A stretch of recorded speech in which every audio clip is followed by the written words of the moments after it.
kami menyebut istilahnya itu adalah nepotisme yang melahirkan abuse of power terkoordinasi. Ini memang satu keunikan kasus di dalam sengketa Pilpres yang memang tidak pernah terjadi dalam sejarah Republik ini. Saya tidak terlalu optimis 100% ya, tapi saya masih berharap. Sebagai seorang akademisi saya berharap bahwa MK harus berani untuk mengembalikan marwah MK ini dengan berani memutuskan tidak hanya keadilan yang tadi, keadilan yang prosedural tadi, tapi keadilan yang lebih substantif. Nah,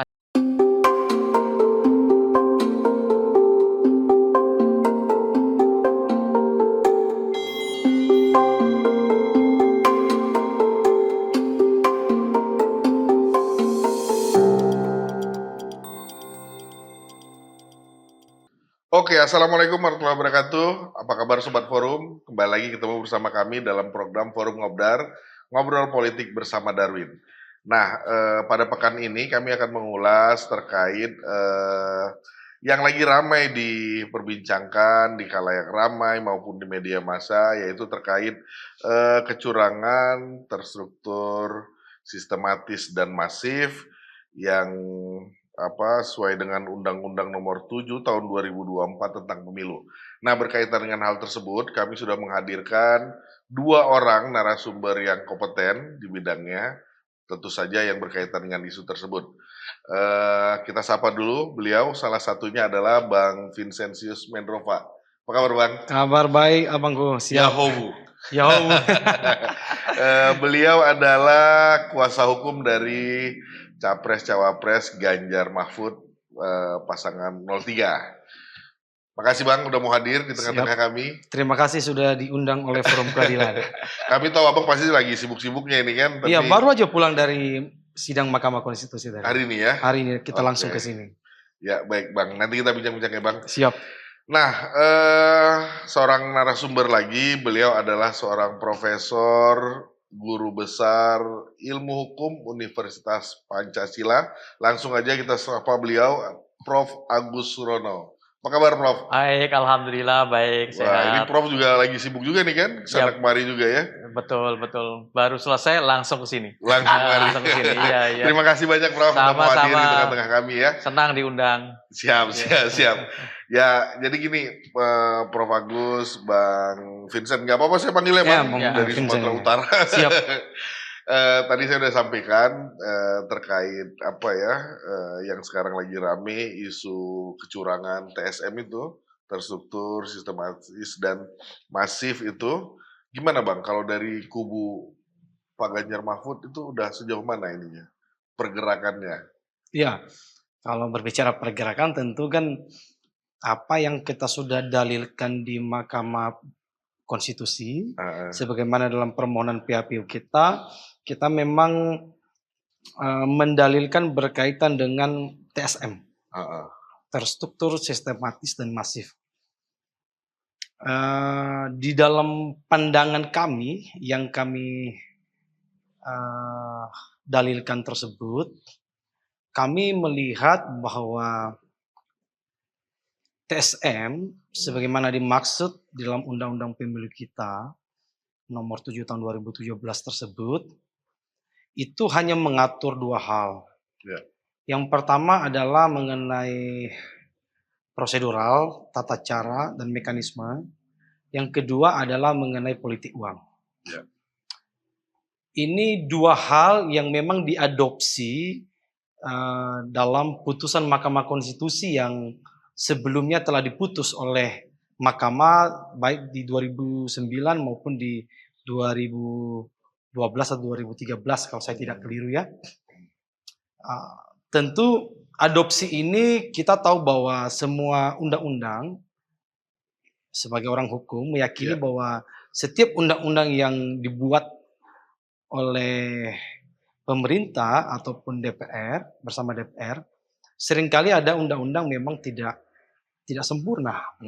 Ada kelemahan atau ada yang belum diatur karena bagaimanapun kan perkembangan masyarakat ini seringkali tertinggal satu langkah perkembangan hukum kita.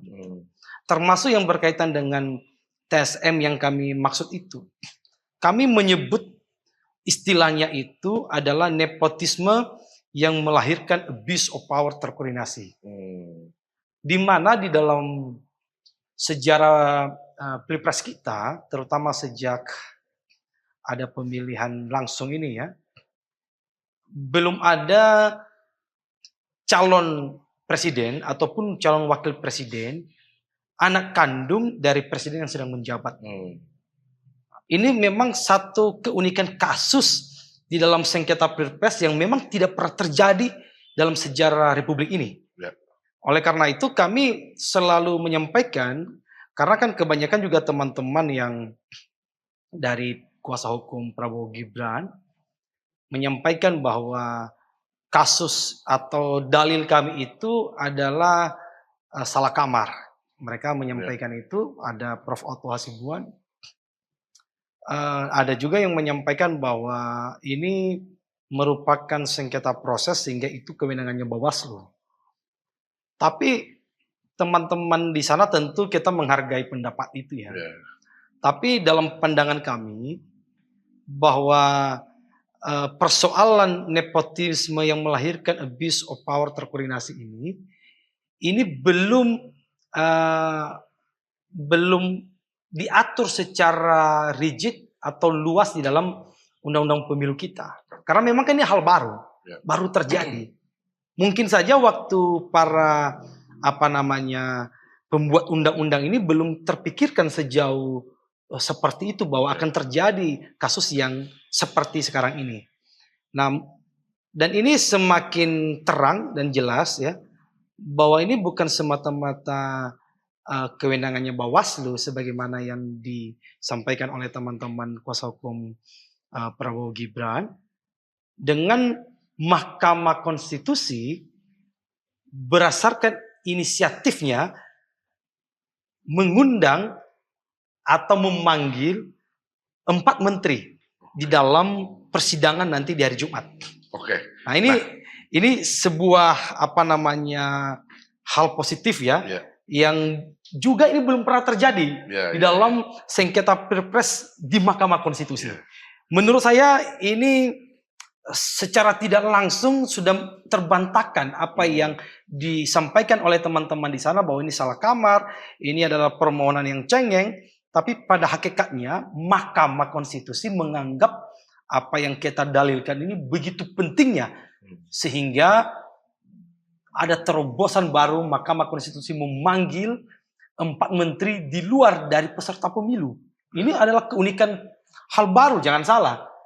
Dan ini semakin menarik dan semakin panas. Gitu kira-kira. Nah, Bang, ini kalau berdasarkan data yang kami himpun, dari sekian banyak gugatan berkaitan dengan ini, gitu ya, TSM ini, cuma 1 kali yang terbukti. Itu pun juga di konteksnya pilkada. Pilpres belum pernah. Pertanyaan saya, seberapa yakin Abang sebagai kuasa hukum Ganjar Mahfud dapat membuktikan ini, Pak? Ya sebagai kuasa hukum tentu pertama kita punya satu rule kode etik bahwa kita tidak pernah menjamin satu perkara kepada klien kita bahwa itu menang. Tapi meskipun dengan demikian kita punya optimisme di dalam permohonan kita. Tentu kita mengajukan itu karena kita punya keyakinan optimisme bahwa meskipun sengketa-sengketa PHPU Pilpres selama ini belum pernah dimenangkan oleh pemohon, tapi bukan berarti itu menjadi acuan bahwa setiap sengketa Pilpres pasti kalah. Ini juga harus diluruskan konsep berpikir itu. Tadi Abang sudah sebut berkaitan dengan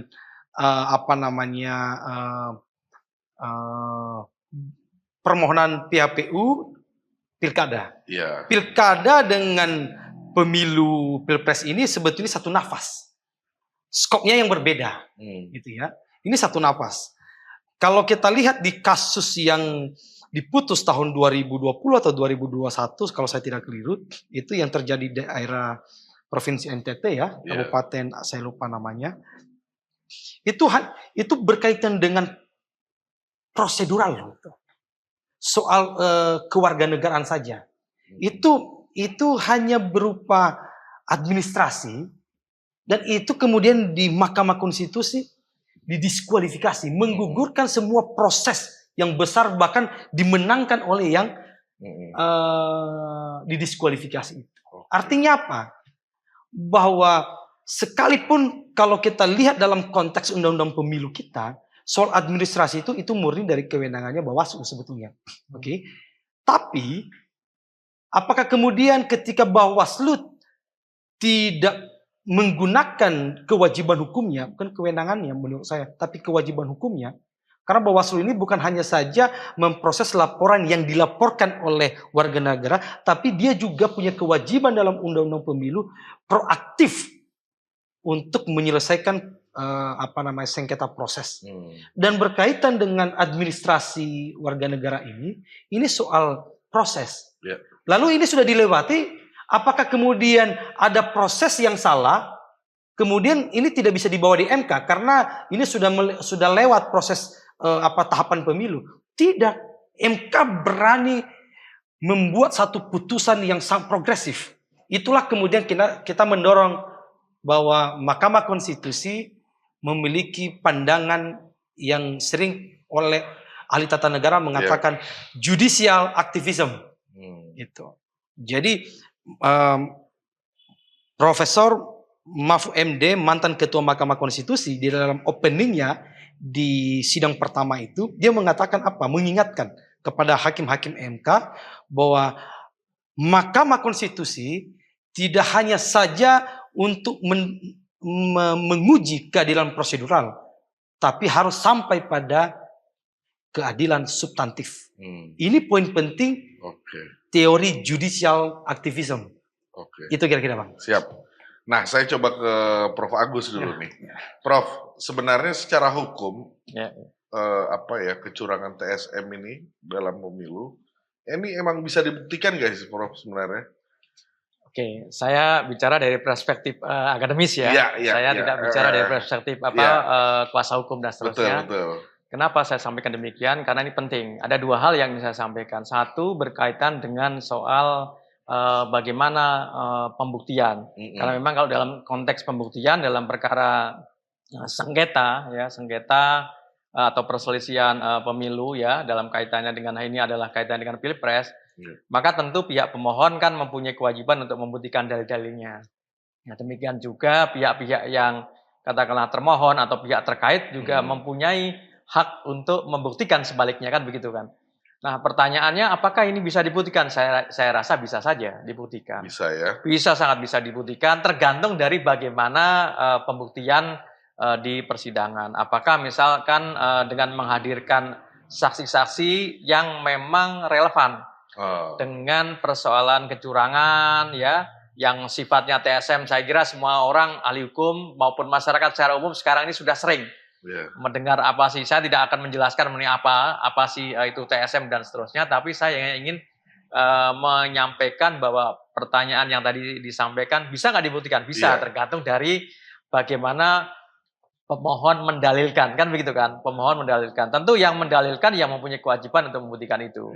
Nah, sebaliknya pihak termohon maupun pihak yang terkait ya tentu membuktikan sebaliknya. Ini hal yang biasa. Nanti hakim akan menilai. Lalu yang dinilai apa? Begitu kan? Ini pertanyaan berikutnya. Betul. Kan. Yang dinilai tentu dalam konteks Mahkamah Konstitusi. Hakim sekarang ini trennya tidak hanya melakukan menilai bagaimana pemohon maupun termohon atau terkait itu kemudian yang dibuktikan apanya, tapi tidak hanya soal prosedural tapi juga soal substansialnya. Jadi karena memang apa? Karena kalau kita bicara mengenai soal kecurangan, tidak hanya bicara mengenai soal prosedur, tapi bicara juga soal substansinya. Ya, pertanyaannya adalah kecurangannya itu apa? Bentuk kecurangannya, kemudian kapan kecurangan itu dilakukan, di mana kecurangan itu dilakukan, ya, katakanlah ya, dan seterusnya.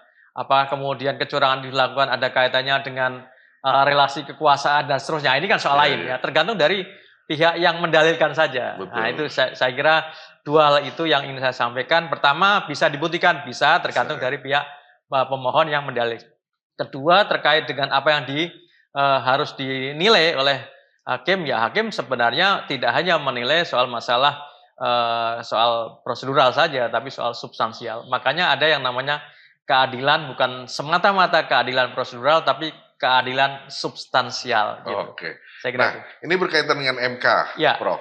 Lembaga yang ini ya, berkompeten dalam hal ini gitu ya. Apakah kalau tadi Ya. jawaban Prof. Agus bisa, apakah MK juga bisa memutus terkait pelanggaran TSM ini, Prof? Ya kalau ditanya bisa, ya tentu bisa saja memutus. Buktinya MK kan kalau tidak bisa memutus, makanya perkara ini kan tidak sampai kemudian disidangkan, proses sampai pembuktian kan begitu. Artinya kan MK memang mempunyai kewenangan untuk itu. Perdebatannya kan apakah ini kemudian TSM ini adalah menjadi kewenangan Bawaslu atau tidak. Ini saya kira selalu perdebatan yang normatif ya, normatif. Saya katakan bahwa dalam perspektif hukum secara teoritis kan ada yang pandangannya normatif atau positivism, ya kan? Padahal sebenarnya hukum tidak hanya melihat dari segi norma, hukum tidak hanya melihat dari segi positivism, tapi lebih jauh dari itu. Bahkan ya seorang hakim ya yang memang mempunyai satu kewenangan ya di dalam undang-undang kekuasaan kehakiman pun ya, dia mempunyai kewenangan untuk menilai atau memeriksa satu perkara yang kadang-kadang belum tentu ada aturan hukumnya. Nah, itu hakim bisa menggali, karena kadang-kadang kan yang tadi saya sampaikan, keadilan substantif, keadilan yang sifatnya lebih ke arah material itu justru kadang-kadang diperlukan. Nah, cuma memang ketika kemudian nanti hakim konstitusi atau MK ini sudah memutuskan, maka itulah menjadi acuan kita bersama. Saya kira itu menurut saya. Siap. Baik. Saya coba kembali ke Bang Vincent lagi ya. Jadi kalau kita dari sisi Bang Vincent sebagai kuasa hukum Ganjar, sebenarnya siapa aja sih Bang sebenarnya yang terlibat dalam TSM ini? Kalau dari pihak 03, pandangan dari pihak 03 gitu ya Bang? Iya, tentu tadi saya sudah memulai dasar pemikiran permohonan kami itu pada nepotisme yang melahirkan abuse of power terkoordinasi. Oke ya. Kalau kita berbicara itu, maka kita harus berbicara dari hulu ke hilir. Mana hulu, mana hilirnya. Kalau berbicara hulu, tentu ini adalah dampak dari putusan Mahkamah Konstitusi nomor 90. Kita sudah tahu lah soal perbincangan soal putusan 90 ini, saya pikir para guru besar, para pakar-pakar hukum, kalau berbicara secara objektif ini adalah putusan yang sangat problematik ya, kontroversial dan benar-benar mengguncang keadilan substansif ya terhadap proses demokrasi kita di negara ini. Berbicara akibat dari putusan 90 yang melahirkan nepotisme tadi, tentu ini dimulai dari Presiden Jokowi sendiri, ya.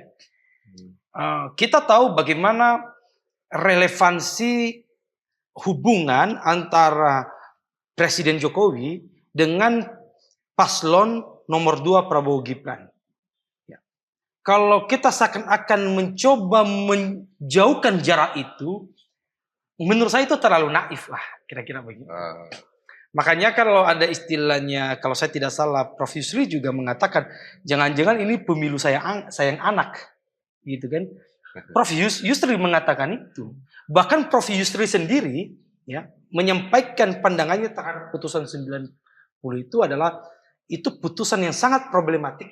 Bahkan bisa dianggap ini adalah bentuk penyelundupan hukum. Itu makanya seorang Mahfud MD menyinggung pendapat Maha Guru ini.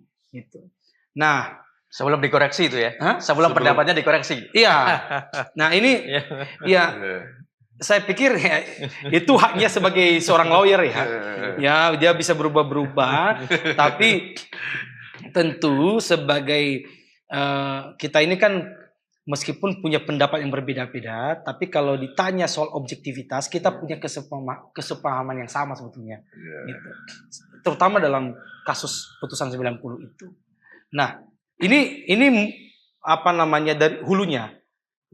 Makanya kita mendalilkan ini Akibat nepotisme ini melahirkan abuse of power terkoordinasi.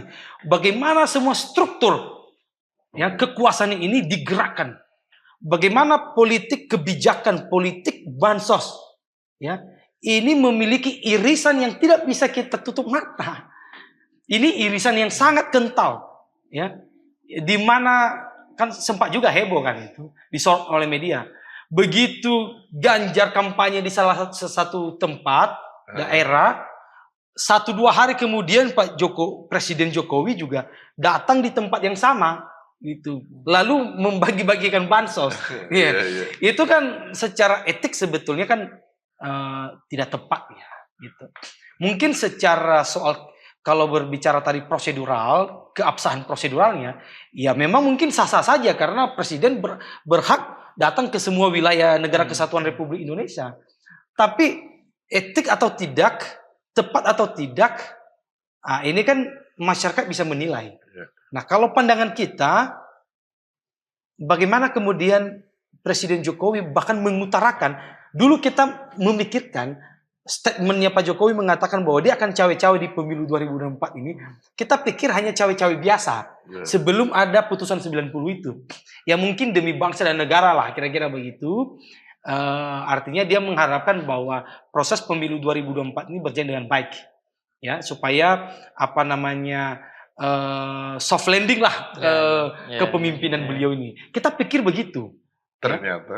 Ternyata itu tadi yang disampaikan oleh Prof. Yusril itu ada penyelundupan hukum kan melalui putusan 90. Ternyata tidak semata-mata cawe-cawe biasa ini barang. Ini cawe-cawe benaran. Gitu. Dan ini terjadi. Bang, kalau saya mau sampaikan, saya bahkan mendapatkan informasi dari salah orang kepala desa, bukan banyak sebetulnya, tapi yang langsung masuk ke saya, 1 hari sebelum pencoblosan tanggal 14, itu dipanggil. Di tanggal 13 berarti. Di tanggal 13. Dan itu banyak kita dapat keluhan itu. Itu aparat aparat desa, ya, kepala desa dan lain-lain itu kita banyak mendapatkan informasi.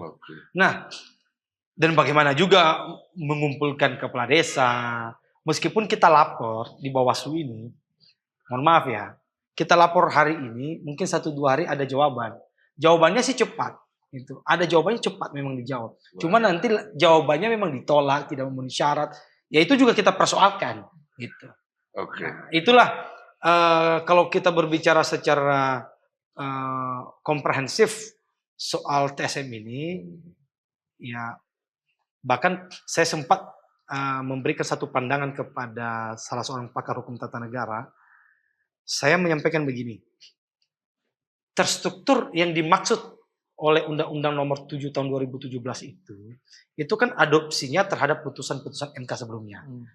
Itu doktrinnya, terstruktur itu dilakukan oleh eksekutif dan penyelenggaraan pemilu. Kita belum pernah terpikir bahwa terstruktur ini akan dilakukan oleh yudikatif. Mohon maaf ini ya. Gitu. Putusan 90 itu, kalau kita berbicara hulunya, bukti terstruktur itu sudah terjadi sejak putusan 90 itu. Bisa terstruktur yudikatif tadi itu. Ya, yang belum pernah terpikirkan oleh putusan sebelumnya dan apalagi dalam undang-undang pemilu kita. Ya, bisa dibayangkan Bang, mohon maaf nih ya, saya ikut dalam persidangan. Saya merasa sedih ya melihat Mahkamah Konstitusi yang begitu berwibawa itu. Kalau kita hitung di depan itu hanya ada 8 pilar Mahkamah Konstitusi yang duduk di depan itu. Kalau kata Prof. Jimli, dia mengatakan bahwa ada 9 pilar di Mahkamah Konstitusi itu, ada 9 hakim. Makanya kalau kita lihat dari sisi simbol, gedung Mahkamah Konstitusi itu tiangnya itu ada 9. Akibat putusan 90 itu roboh 1 tiang, itu pun tiangnya di tengah-tengah, ketuanya langsung. Ini terstrukturnya sudah dimulai dari situ. Robohnya 1 pilar Mahkamah Konstitusi akibat dari mewujudkan keinginan nepotisme tadi. Jadi Yudikatif terus- aja diobrak-abrik, apalagi yang lain. Mohon maaf ya, saya cukup sedih ya melihat kondisi mahkamah kita. Oleh karena itu saya punya optimisme bahwa Mahkamah Konstitusi kita mudah-mudahan bisa mengembalikan kepercayaan itu. Yang tadi roboh tiang itu bisa kembali dibangun sekalipun mungkin tidak sempurna seperti awalnya gitu. Ya. Nah, saya ke Prof. Agus lagi, Ya, Prof. ya. Kalau kita melihat dinamikanya sengketa Pilpres ini, Ya. Prof, apalagi mengkaitkan dengan Presiden Jokowi gitu ya. Kira-kira kalau menurut pandangan Prof. Agus, kira-kira mungkin bisa nggak sebenarnya PHPU ini yang diajukan oleh 01 maupun 03 itu dikabulkan, Prof? Saya tidak akan berandai-andai ya, tapi Ah. saya akan menggunakan satu adagium ya, kira-kira begini.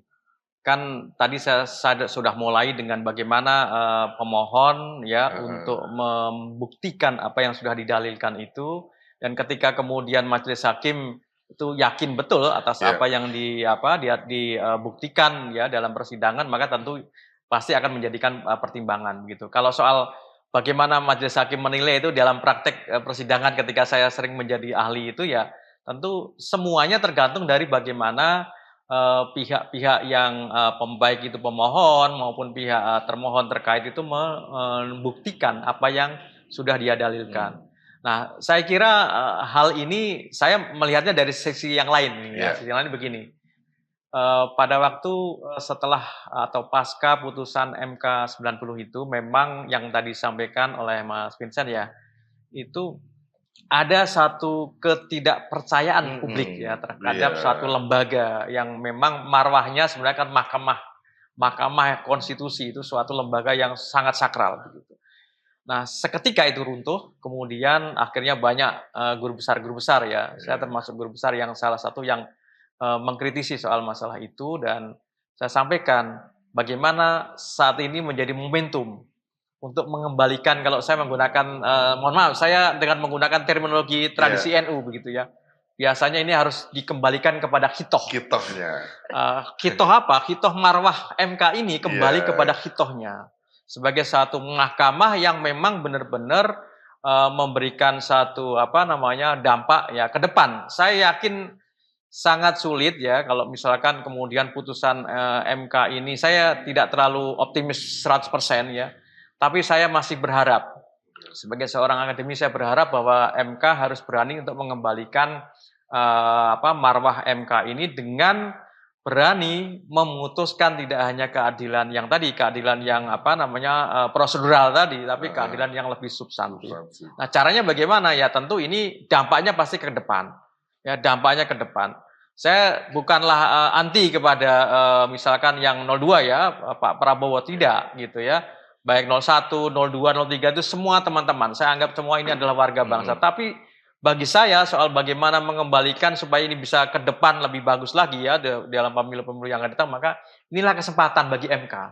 Artinya ini momentum buat MK tidak hanya mengembalikan ke kitohnya, mengembalikan marwahnya, tapi juga bisa mengembalikan kepercayaan publik yang udah mulai jatuh terhadap lembaga yang sakral ini kan. Betul. Jadi itu salah satu caranya adalah bagaimana MK harus keluar dari itu. Ya, keluar dari soal keadilan prosedural tadi. Ya, dengan keadilan substantif ya, meskipun paling banter itu dikabulkan sebagian, tidak mungkin seluruhnya. Kemudian akan dilakukan PSU ulang begitu ya secara keseluruhan dalam 38 provinsi. Ya, saya kok tidak yakin itu. Ya, artinya bahwa sebagian akan dikabulkan, saya yakin, dan ini menjadi satu presiden yang bagus untuk perbaikan pemilu yang akan datang. Sehingga jelas kriterianya, ruang lingkupnya yang dimaksudkan dengan TSM yang seperti apa, kemudian kecurangan yang dilarang yang kemudian akan disanksi tegas, sanksi jelas ya dalam pemilu yang akan datang, bahwa bisa saja calon bisa didiskualifikasi. Itu mudah-mudahan bisa lahir dari putusan MK ini. Harapannya kan itu begitu. Ya. Nah, kira-kira ini tadi kan Prof bilang ada berandai-andai nih. Ya, berandai-andai. Kalau kita berandai-andai juga nih Prof. Kita berandai-andai juga. Kira-kira menurut pandangan Prof Agus, berapa persen kemungkinan PHPU ini dikabulkan? Nah, ini agak berat. Ini pertanyaannya berat. Ini memerlukan agak satu berat. pendalaman yang lebih berat ya. Saya kira Enggak, tapi ini kita berandai-andai aja, Prof. saya tidak berani membuat satu persentase, tapi yang jelas kalau saya biasanya kan sebagian lah yang dikabulkan. Ya tadi sebagian dikabulkan itu kata kuncinya adalah tergantung bagaimana pemohon itu meyakinkan kepada Majelis Hakim MK yang saat ini ada 8 kan? 8 karena memang yang satu kan sudah tidak boleh lagi kan ya berdasarkan putusan MK yang kemudian yang baru lagi yang bersangkutan kan tidak boleh lagi sehingga hanya 8. Nah 8 kalau secara kuantitatif 4-4 kan sudah 50-50 begitu 50-50 kecuali kalau misalkan ganjil. Nah kenapa kok kemudian pilarnya ganjil 9 itu ada maksudnya. Ketika kemudian voting itu katakanlah pasti kalau ganjil itu kan ada selisihnya ya 5-4 ataukah misalkan dan seterusnya. Apalagi kalau misalkan ada yang dissenting opinion ya kan ini kan juga harus dihitung juga. Nah ini 8 nih 4-4 50-50 gitu. Muncul pertanyaan tuh Prof. Ya. Ketika misal sampai pada tahapan voting tadi, ternyata 4-4 gitu. Apa langkah berikutnya yang akan Ya, maka kan sebenarnya kan dalam membuat satu putusan itu kan adalah berdasarkan rapat permusyawaratan hakim MK yang kemudian kalau tidak bisa ya melalui voting itu. Voting sekali nggak bisa kan kemudian bisa dilakukan berikutnya untuk di votingnya apa kan nanti bisa dibuat sedemikian rupa lagi. Makanya tadi saya mengatakan sebagian itu dengan pertimbangan bahwa komposisi hakim yang sekarang ini ada itu saya bisa mengelompokkan ya. Ini ada 2 kemungkinan. Ya kan kalau misalkan 50-50. Makanya saya menggunakan terminologi sebagian tadi. Saya tidak berani misalkan persentase sekian persen gitu. Wah, ini saya kualat nanti kan gitu. Artinya 50-50 ya, Prof. Kemungkinan dikabulkan 50%, kemungkinan ditolak juga di 50%. Ya, demikian itu. Oke, Bang, saya ke Bang Vincent lagi nih. Salah satu persyaratan pembuktian TSM ini kan yang 18 provinsi itu, Bang. Nah, dari pasangan Pak Ganjar Mahfud itu udah punya belum, Bang? Begini, dari 18 provinsi itu. Pembuktian di Mahkamah Konstitusi memang kan kalau berbicara soal kuantitatif, hakikatnya kita mau membuktikan beberapa syarat yang diatur itu. Tapi ternyata di Mahkamah Konstitusi ini memang dibatasi. Saksi saja kita dibatasin 19. 19 ini pun dibagi dengan ahli. Sudah termasuk dengan ahli. Ya. Jadi saya lupa teori pembuktiannya, ada istilah teori pembuktiannya ya. Tapi pada prinsipnya ini kurang lebih sebetulnya lebih pada punya kemiripan pada pembuktian perdata gitu ya. Tidak sama tapi punya kemiripan. Sehingga kalau kita melihat dari jumlah saksi saja yang memang dibatasi oleh Mahkamah Konstitusi, maka relevansi terhadap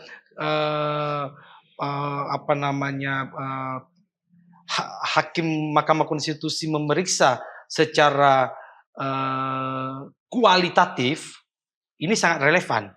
Melihat daripada kualitas pembuktian kita, bukan soal banyaknya. Jadi lebih kepada sampel saja, tidak semua. Karena memang kalau berbicara saksi, bahkan kita ratusan ribuan saksi pun bisa kita hadirkan. Dan memang tidak dimungkinkan di mahkamah kita. Dan hanya diperkenankan 19 orang. Jadi soal persebaran, tadi kita juga sudah membawa bukti-bukti saksi ya, berkaitan dengan persebaran. Kita punya saksi fakta 10 dan ada 9 saksi ahli. Jadi dari 19 ini kita berharap bahwa apa yang kita dalilkan ya ini bisa dipertimbangkan oleh Mahkamah Konstitusi. Ya, Mahkamah Konstitusi ini kan dia ini sebagai the guardian of the Constitution. Ya, dia sebagai penjaga konstitusi. Tapi ada lagi istilah yang jauh lebih daripada itu. Dia adalah penjaga demokrasi kita. Jadi kita punya titik harapan besar terhadap Mahkamah Konstitusi ini, ya tidak hanya saja menyelamatkan konstitusi kita, tapi juga menyelamatkan demokrasi kita. Jadi itu dari kami, makanya perdebatan-perdebatan di netizen sana ya, mungkin juga netizen bisa mendengar ini, dan saya menjawab juga sekalian di sini bahwa takut kalah ini kita tidak berbicara soal takut kalah atau takut menang ya, tapi ini adalah proses kita berbangsa dan bernegara. Ini adalah proses yang harus kita lalui secara konstitusional untuk apa? Untuk memperbaiki kualitas pemilu dan demokrasi kita.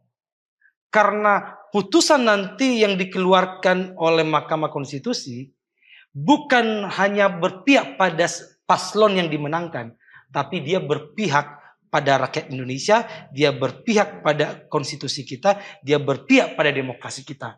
Itu putusan Mahkamah Konstitusi. Jikalau nanti dimenangkan oleh 03 Ganjar Mahfud, bukan kemenangan Ganjar Mahfud, ini adalah kemenangan rakyat Indonesia.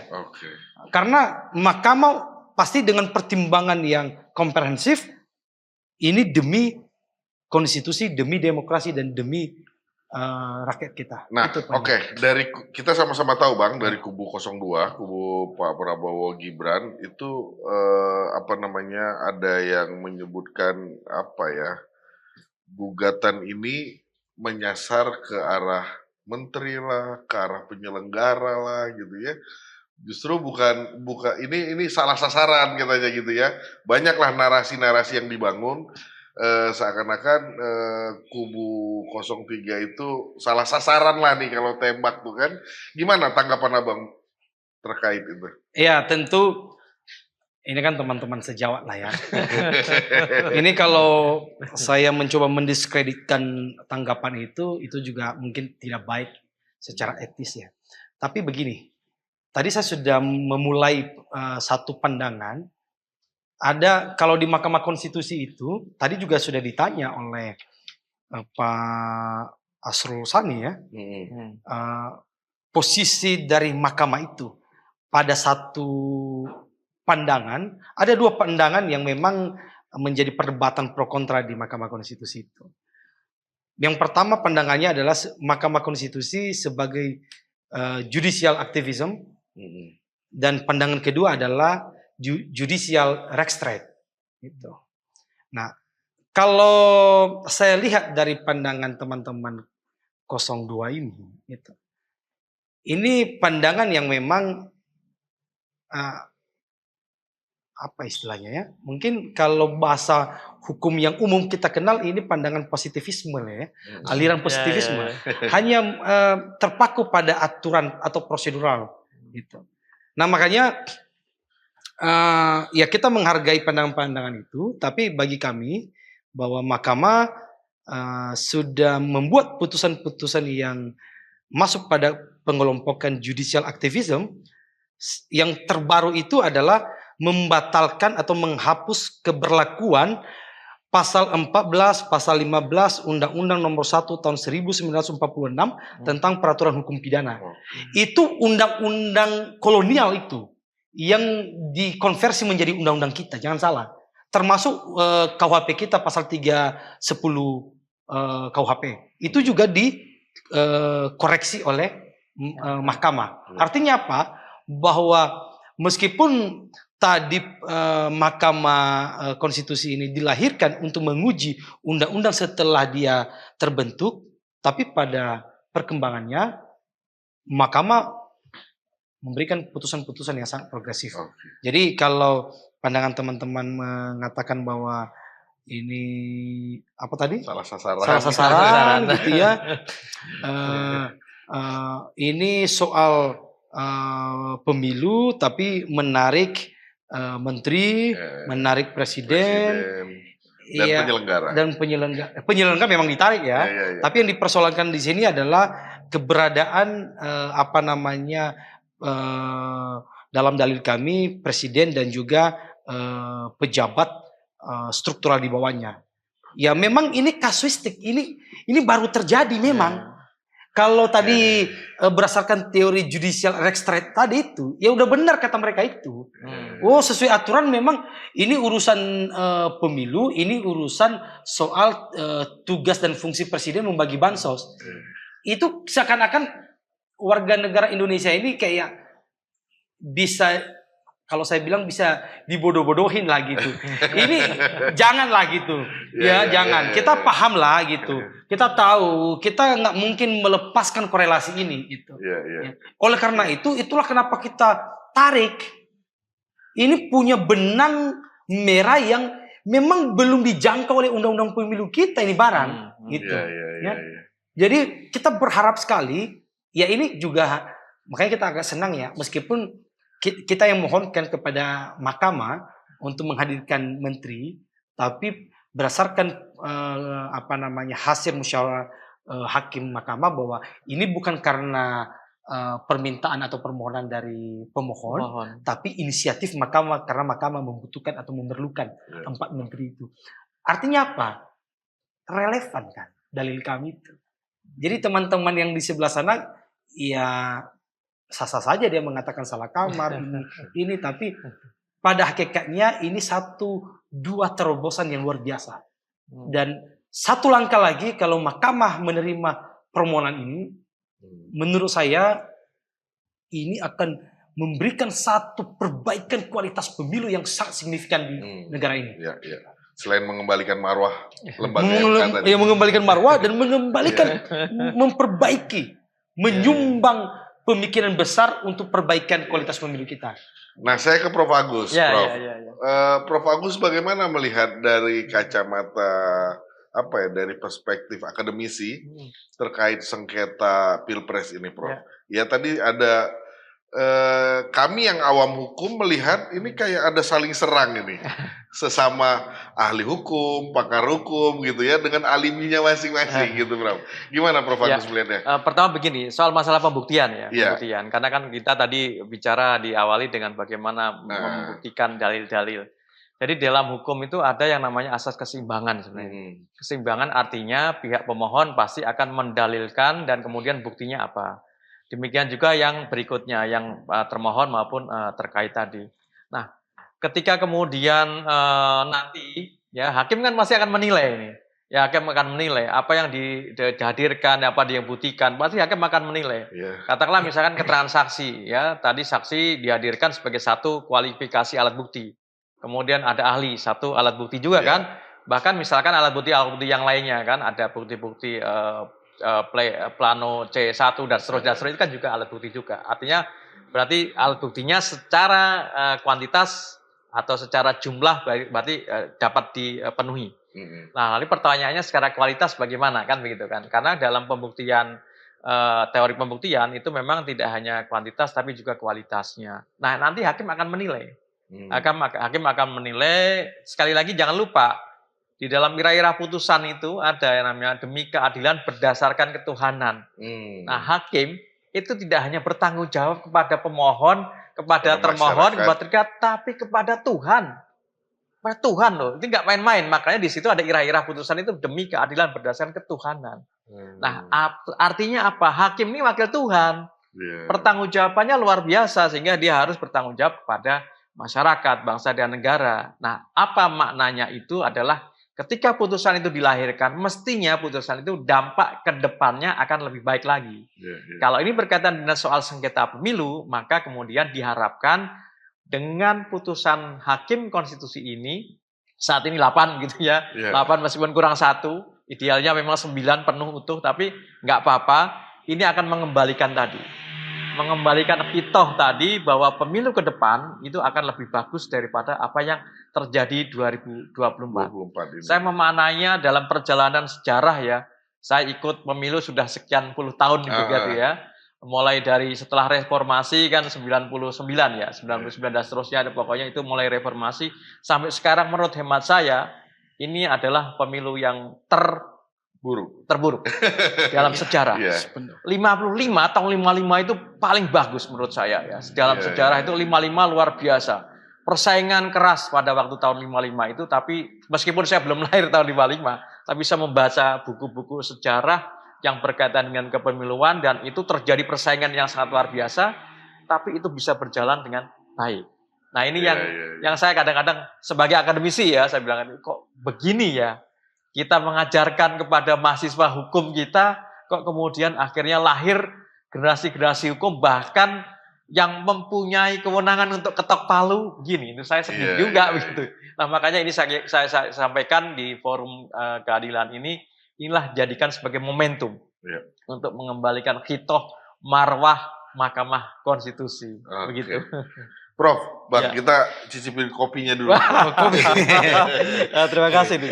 Ini kopi khas forum keadilan.